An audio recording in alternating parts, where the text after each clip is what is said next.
Determination of exchange rate भी बोल सकते हैं हम इसे, या बोल सकते हैं कि foreign how equilibrium is attend.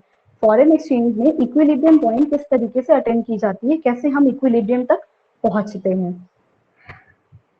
अब ये बताओ कि क्लास 11 का जो हम लोग डिटर्मिनेशन ऑफ प्राइस वाला चैप्टर पढ़े थे, वो याद है सबको? हाँ, अगर वो चैप्टर नहीं याद होगा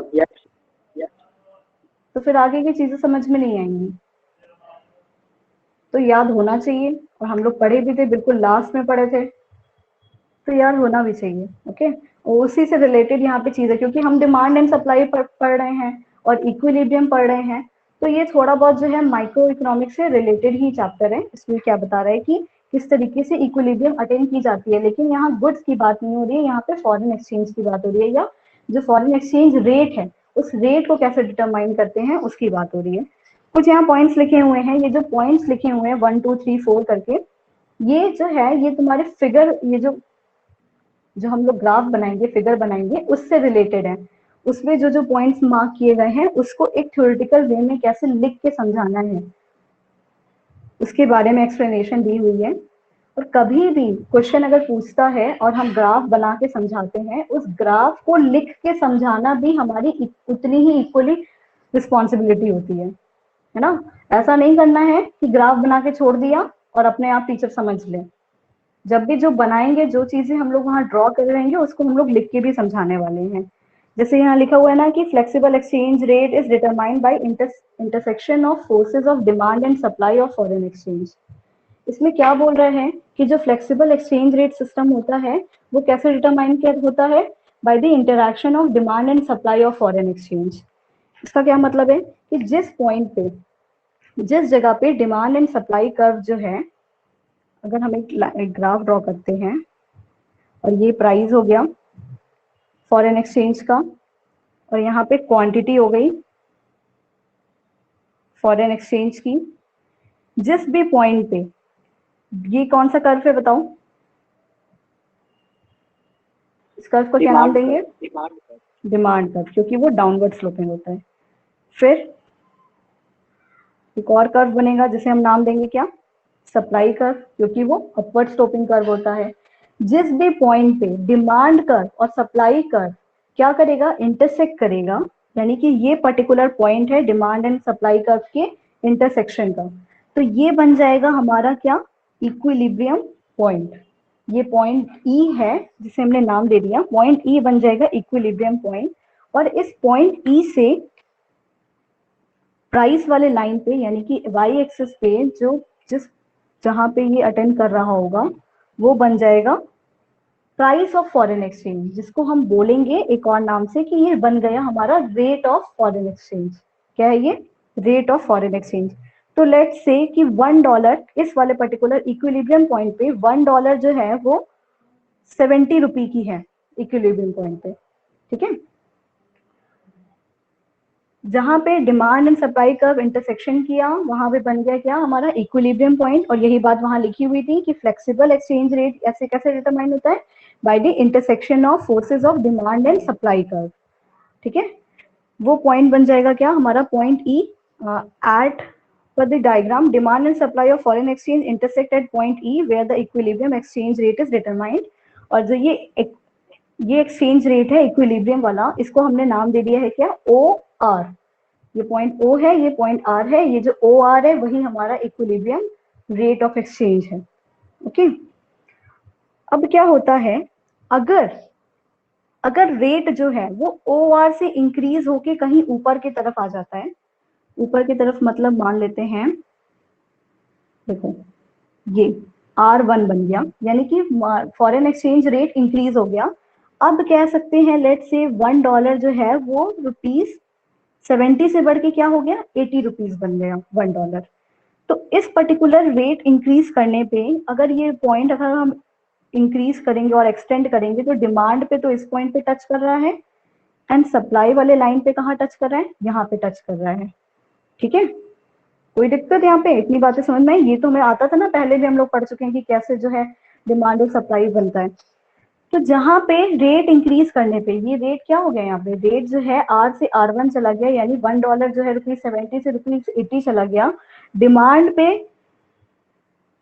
क्वांटिटी कितनी बनेगी, Q1, और सप्लाई से क्वांटिटी क्या होगी, इसको नाम दे देते हैं क्या, Q2। ठीक है, अब देखो ये जो कंडीशन है जहां पे रेट इंक्रीज हुआ है, वहां पे डिमांड क्या है, कम है, और सप्लाई जो है हमारी क्या दिख रही है, ज्यादा दिख रही है ना।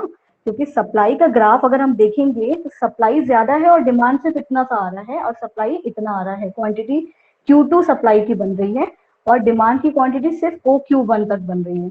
तो ये जो बीच में कंडीशन बनती है, इस वाले को क्या बोलते हैं, क्या बोलते हैं, ये एक्सेस तो चल रहा है, एक्सेस क्या, सप्लाई, एक्सेस सप्लाई। ये कौन सी कंडीशन बन रही है यहाँ पे, जहां पे रेट इंक्रीज होने की वजह से डिमांड कम हो गई थी और सप्लाई ज्यादा हो गई थी। इस कंडीशन को, इस पर्टिकुलर कंडीशन को बोलते हैं क्या, एक्सेस सप्लाई की कंडीशन। और अब अगर जो है माइक्रो इकोनॉमिक्स का लास्ट चैप्टर याद है, तो ये बताओ कि जब एक्सेस सप्लाई होता है तो हम क्या करते हैं, उसकी वजह से क्या क्या चीजें होती हैं, किसी को याद है? हम्म, इसके कुछ रीजंस निकल के आए थे ना कि उससे क्या क्या कंडीशंस हो जाती है, सप्लाई ज्यादा हो रही होगी, उसकी वजह से क्या क्या होगा। हाँ, जब भी एक्सेस सप्लाई की कंडीशन आती है तो अल्टीमेटली क्या होता है, उसके जो इफेक्ट होते हैं उनकी वजह से वापस से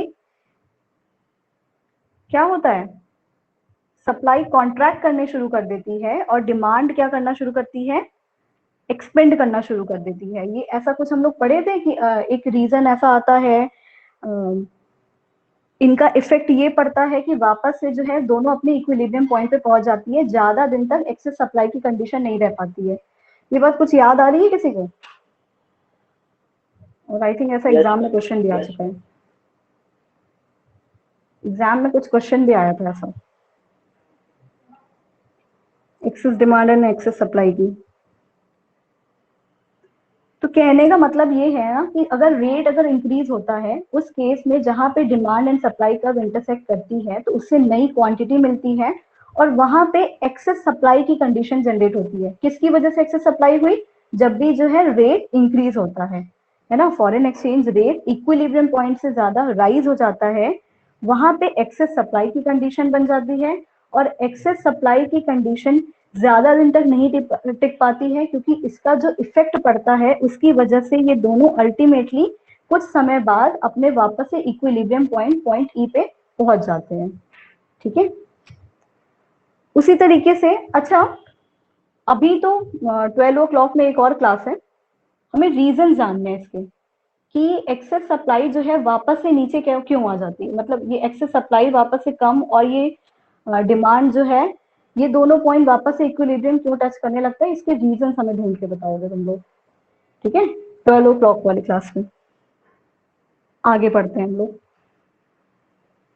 कभी कभी ऐसा केस हो जाता है कि जो इक्विलिब्रियम पॉइंट है, उस पॉइंट पे जो रेट चल रहा था फॉरेन एक्सचेंज रेट, उससे उससे उस रेट से कम रेट होता है, जिसको हम नाम देते हैं अगर R2 रेट होता है, और R2 पे कह सकते हैं कि $1 जो है वो कितने रुपीस का है, 60 रुपीस का है।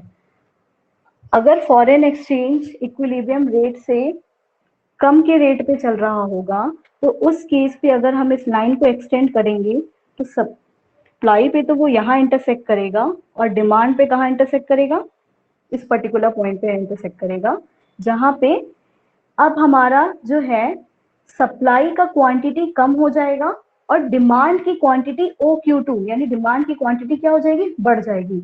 यानी यहाँ पे सप्लाई कम चल रहा है और डिमांड जो है वो ज्यादा चल रहा है। जिस पॉइंट पे सप्लाई कम होता है और डिमांड ज्यादा होता है, तो ये जो बीच की कंडीशन हमें दिख रही है, इस कंडीशन को क्या नाम बोलते हैं, क्या नाम बोलते हैं,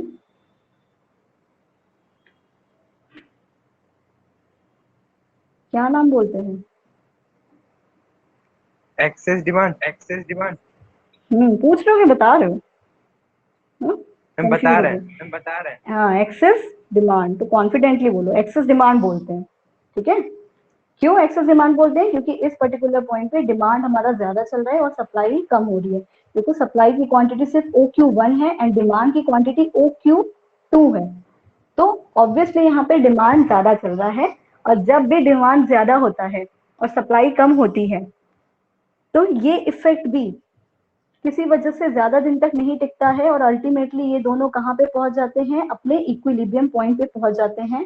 क्यों पहुंच जाते हैं, इसका रीजन हमें चाहिए नेक्स्ट वाले क्लास में। ये आप ही लोग बताएंगे कि क्यों पहुंच जाते हैं, क्योंकि ये पढ़ा हुआ चीज है, कुछ नया नहीं है। हम लोग पिछले वाले क्लास में ये पूरा पढ़ के आए हुए हैं कि ऐसा क्यों होता है। एक्सेस डिमांड की कंडीशन भी ज्यादा दिन तक मार्केट में नहीं सर्वाइव कर पाती है और एक्सेस सप्लाई की कंडीशन भी ज्यादा दिन तक मार्केट में नहीं रह पाती है। अल्टीमेटली कुछ समय बाद ये दोनों ही जो है अपने इक्विलिब्रियम पॉइंट पे पहुंच जाते हैं। अगर रेट ज्यादा होता है तो एक्सेस सप्लाई बनता है, और एक्सेस सप्लाई भी ज्यादा दिन ना रह के वापस इक्विलिब्रियम पहुंच जाता है। और अगर रेट कम रहेगा तो कौन सी कंडीशन क्रिएट होती है? एक्सेस डिमांड की। ये रटने वाली जरूरत नहीं है एक्सेस डिमांड की। क्यों? अगर हम फिगर बनाएंगे तो हमें अपने आप ही दिखेगा कि यहाँ पे डिमांड ज्यादा और सप्लाई कम चल रही है, यानी कि एक्सेस डिमांड की कंडीशन हो गई।